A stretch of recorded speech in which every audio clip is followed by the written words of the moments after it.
Saya hanya akan mengajak, ini anak-anak saya ya umurnya di sini, jadi anak-anak di sini, mungkin adik-adik juga ya, kalau merasa saya sudah dewasa, untuk melihat realitas di Indonesia. Dan dengan realitas itu nanti kalian, harapan saya bisa berpikir, apa sih kontribusi terbaik? Orang yang paling baik itu kan orang yang bisa mengetahui dirinya sendiri. Kira-kira potensi saya seperti apa, saya bisa berkontribusi seperti apa, dan bisa menakar. Yang paling penting, pesan saya, kita harus mampu menjadi orang yang bisa menakar dirinya sendiri. Ini penting banget. Jadi kalau merasa kurang, ya harus menambah potensinya gitu. Jangan sekolah saja sudah malas, pokoknya harus kumlot. Gimana mau kumlot? Sekolah aja nggak pernah ini terus belajar enggak. Jadi penting banget ya, karena saya melihat pemimpin kita di Republik ini yang bukan pemimpin, orang-orang yang kita lihat yang ingin menjadi pemimpin itu belum mampu menakar dirinya sendiri. Jadi mulailah dari generasi kalian untuk mampu menjadi generasi yang bisa menakar diri sendiri. Baik, saya mulai saja dengan membangun kepercayaan publik, tapi saya lebih senang mengganti publik ini dengan kata-kata rakyat. Karena sehari-hari kita berkumpul dan berkecimpung dengan rakyat, dan ini penting apalagi masyarakat di kelas bawah yang selama ini sering kita temui. Kalau masyarakat yang berkecukupan nggak usah dirawat, itu sudahlah, mereka bisa berjalan sendiri. Tapi alangkah dosa besarnya kita kalau Allah memberi posisi kita yang lebih ya dalam segala hal. Kita punya privilege, tapi kita tidak sanggup mengurusi orang-orang yang kondisinya termarginalkan di bawah dari kita, dan ada sesuatu yang keliru, yang tidak baik, tapi kita diamkan, berarti ada yang salah dalam kehidupan kita. Baik, apa sih sebetulnya membangun kepercayaan rakyat? Kita tuh harus melihat ada dua hal yang penting. Ini yang terjadi di negara kita. Gampang kan? Yang pertama tuh menciptakan image. Mungkin kalian sering dengar pencitraan segala macam, itu sifatnya nggak abadi, sementara, temporer. Ada bisa kan? Apalagi sekarang medianya banyak, ini semu dan temporer. Ada menarik simpati publik melalui publikasi, masang baliho, terus keluar di TV dengan segala janji-janji gitu, dan dengan sosial media. Sekarang banyak sekali konsultan yang menyediakan ya upaya-upaya agar Anda kelihatan hebat. Mereka lupa manusia hidup itu harus mempunyai rekam jejak. Penting nih, kalau Anda memilih pemimpin, lihatlah rekam jejak mereka. Track record, ini yang penting banget. Kalau Anda tahu rekam jejak seseorang, apakah dia istiqomah, memang benar-benar berjuang di situ, itu akan tahu. Nah ini sayangnya di Indonesia, Anda lihat yang pertama ini lagi marak.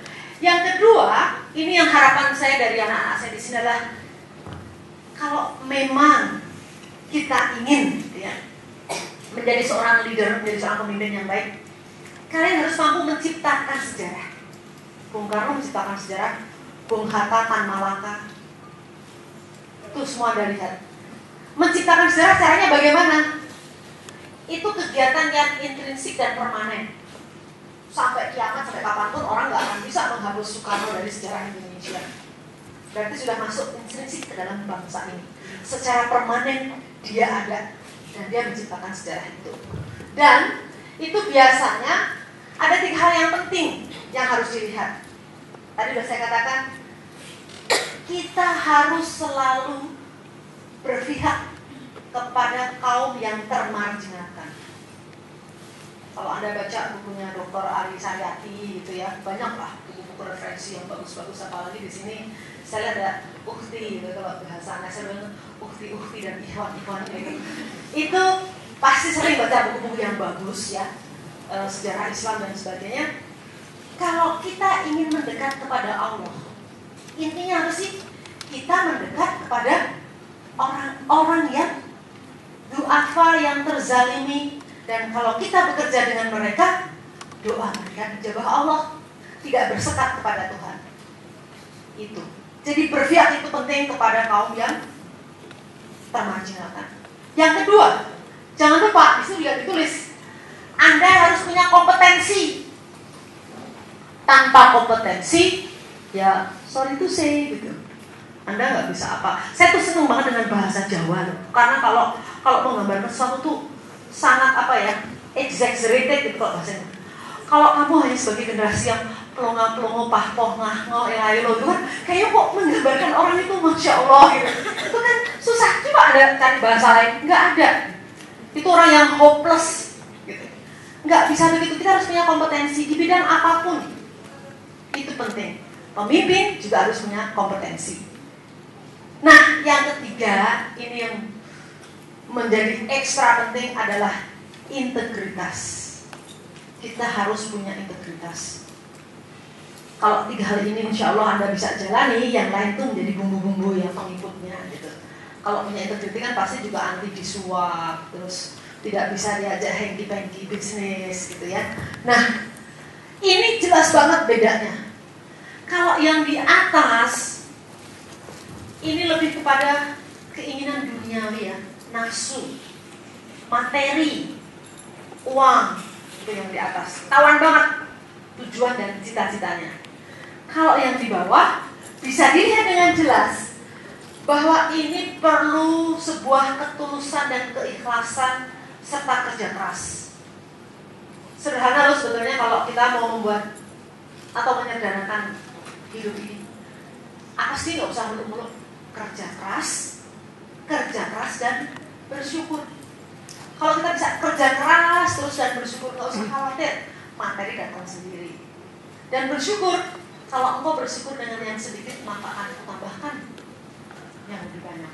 Oke, saya nggak akan berpanjang lebar, tapi ini dilihat kalau yang di atas Anda pakai logika, kalau yang di bawah Anda menggunakan logika dan empati. Untuk bekerja dengan baik, untuk mempunyai ketulusan atas apa yang kita lakukan buat orang banyak, itu selalu menggunakan logika dan hati. Oke? Inilah pemimpin sejati kita ya. Kemudian next, kita mau melihat lebih sedikit detail itu. Logika, empati dan pemimpin sejati hubungannya apa sih gitu ya. Anda lihat di sini ya.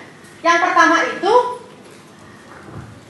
orang harus punya logika. Kenapa Anda disekolahkan oleh orang tua Anda itu memang karena dididik logikanya. Tapi yang satu hal yang kita lupa yang harus kita punyai itu selain logika adalah empati. Digambarkan kan logika di situ tuh pengetahuan segala macam itu yang auranya kok dibuat gelap gitu. Karena memang dengan logika itu orang kadang-kadang lupa memanfaatkan hatinya. Manusia yang ideal adalah yang mampu mengkomunikasikan setiap saat apa ada yang di pikirannya dan merasakannya di hati. Ini otak dan hati itu harus selalu berkomunikasi, ya kan? Jadi logika kita pakai mau berbuat sesuatu logically begini, tapi dirasakan di hati. Ini panas gak? Otak mikir, hati merasakan. Itu harus selalu terus berkomunikasi. Sehingga nanti kalau ini Anda lihat itu ada menjadi merah, jadi kuning gitu ya. Kita gambarkan otak kita. Karena kenapa dipilih warna kuning itu the highest ya. Aura yang terbaik pada saat Sang Buddha mau menghadap kepada yang kuasa. Ini jangan pernah lupa untuk selalu dikomunikasikan. Teman-teman lebih tahu di sini ada segumpal daging di dada kiri. Kalau itu benar, maka benarlah hidupmu. Kalau itu salah, salahlah hidupmu. Jadi nggak usah khawatir kalau ini bisa, insya Allah sehari-hari dipakai gitu. Itu yang muncul itu common sense, akal sehat manusia itu akan jalan. Kalau orang sudah bisa jalan dengan akal sehat yang alhamdulillah, insya Allah bisa menjadi rahmatan lil alamin. Karena selalu menggunakan logika dan hatinya, nggak ada yang timpang. Oke. Nah, dengan akal sehat ini kita bisa membaca Indonesia dengan baik sehingga kita tahu persis kepentingan bangsa, negara dan rakyat kita. Itu loh maknanya jadi pemimpin ini, kita harus membaca, mampu membaca Indonesia dengan baik. Oke? Nah, jelas. Kalau tanpa empati, hanya menggunakan logika saja, kembali aura kita menjadi gelap. Dan apa yang terjadi, kita nggak punya akal sehat. Ujung-ujungnya membaca Indonesia untuk diri sendiri. Tidak dibaca dengan baik, tapi membaca Indonesia untuk diri sendiri. Ini biasanya dilakukan orang-orang yang memang mementingkan golongan. Saya nggak usah sebutkan, tapi Anda bisa baca sendiri. Ini banyak terjadi dan mudah-mudahan ini tidak akan terulang gitu ya. Jadi sekarang lihat, kalau untuk kepentingan golongan dan perusahaan dan partai politik, ini contoh konkret. Saya selalu ingin memberi contoh. Ini filmnya 5 menit, mudah-mudahan waktu saya cukup. 5 menit, coba diklik MIFE ini ya. MIFE ini contoh konkret apa yang terjadi di negara kita. It's okay, kalau nggak mau nggak apa-apa, nanti bisa diklik kok di YouTube, cari MIFE. Bagaimana rakyat di sana itu di Papua menjadi sangat tidak bermartabat ya. Oke, next. Okay. Jadi intinya di dalam MIFE itu, masyarakat Indonesia itu kan sudah punya caranya sendiri. Jadi Allah itu sudah menyediakan sumber daya lokal. Ini zaman Nabi Adam sampai sekarang masih terjadi. Ada masyarakat lokal. Masyarakat lokal dan sumber daya lokal ini selalu ada yang namanya hubungan simbiosis mutualistis, saling menguntungkan. Rakyat memanfaatkan sumber daya lokal sekaligus menjaganya, dan sumber daya lokal ini memberikan keuntungan buat masyarakat lokal. Itu disediakan. Tapi apa yang terjadi? Sekarang ini banyak sekali yang namanya disconnection. Terputuslah hubungan masyarakat dengan sumber daya lokal tersebut. Yang muncul apa coba? Kemiskinan. Saya nggak usah menyebutkan, tapi contohnya sudah terlalu banyak. Ada kasus sape, kasus suci, segala macam. Karena memang ada ya, bisa, alhamdulillah. Nah, kalau bisa Anda bisa lihat. Ceritakan itu.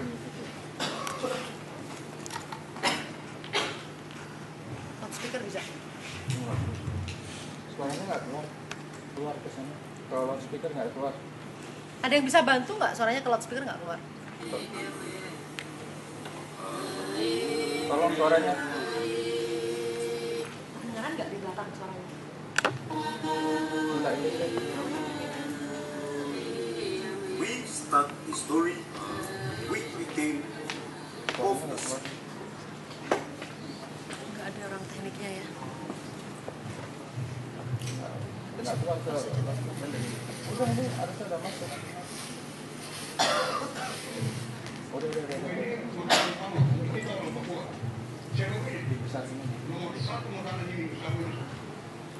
Alex Mosey is a Mali tribesman. For generations, his family protects the sago. Ancaman rasa ini bukan itu, berarti itu sagu. Lambangnya sagu itu sudah. For the Mali, each clan is responsible to their own natural element.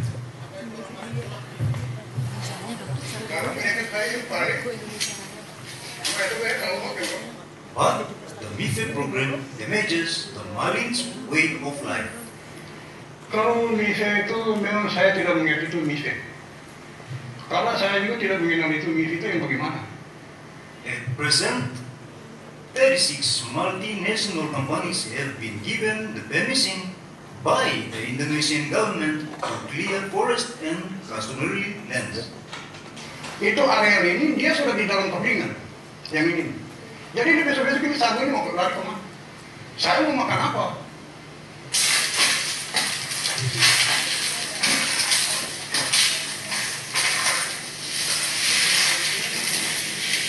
Saya ini orang kecil, hanya cari makan itu hari ini sama cari untuk hari ini, besok cari lagi. Dan ini hanya dia datang itu untuk menguntungkan diri pribadi.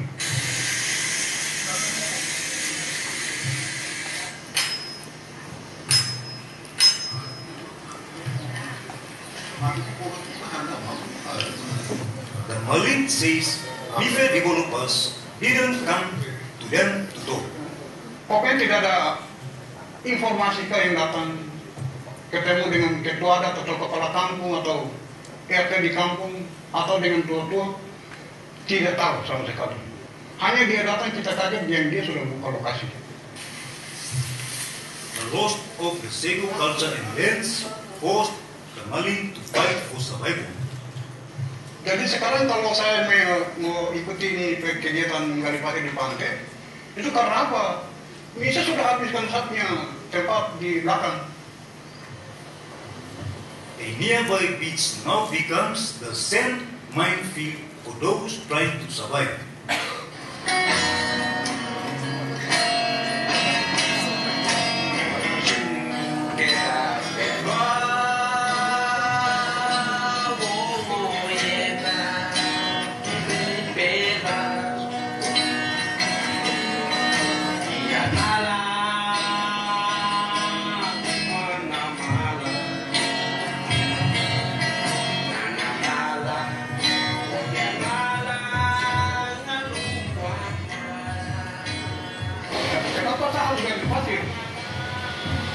Karena dia membuat saya punya perut ini lapar.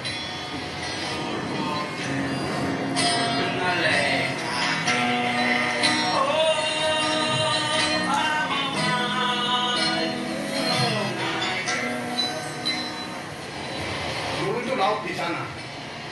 Sekarang dia sudah mengurus begitu jauh. Karena apa? Dampak ini membuat kita sendiri membuat penggalian. After thousands of years living in harmony with nature, now the Malin has to survive by destroying it. So ironic.